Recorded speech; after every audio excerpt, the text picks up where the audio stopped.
Pilpres ini memang masih sangat dinamis ya. Ada satu hal yang mengejutkan buat kita semua, di mana ketika Pak Ganjar Pranowo mendorong hak angket untuk didorong di DPR, saya pikir ini sudah bulat-bulat didiskusikan dengan pasangannya yaitu Pak Prof Mahfud.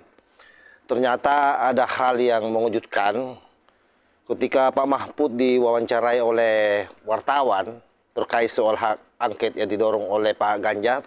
Justru Pak Mahfud tidak mau tahu dengan hal tersebut.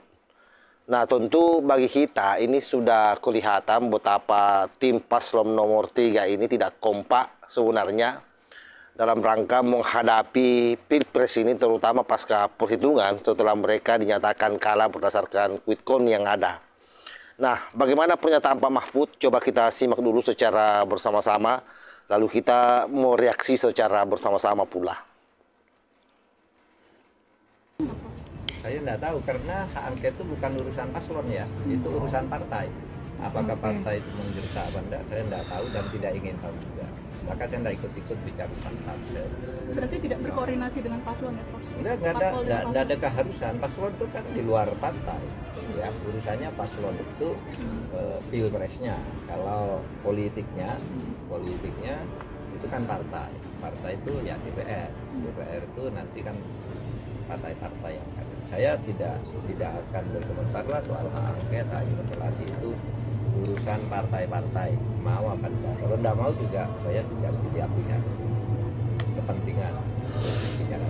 Saya paslon aja mengantarkan kalau paslon itu sampai ada ketokan terakhir dari KPU. Ini yang sah.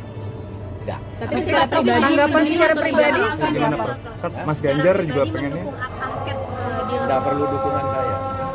Tapi Mas Ganjar setuju, Prof. Kalau Prof secara pribadi? Nah, kira-kira kalau sudah begini, gimana ini, sahabat? Ya, kalau saya sih sebenarnya dari awal ya menyarankan Pak Ganjar Pranowo lego saja. Karena ini pun juga sudah digarisbawahi oleh Pak Mahfud MD bahwa yang namanya hak angket itu tidak ada urusan dengan pasangan capres. Sehingga disimpulkan bahwa Pak Mahfud ini lepas tangan dengan apa yang dilakukan oleh Pak Ganjar.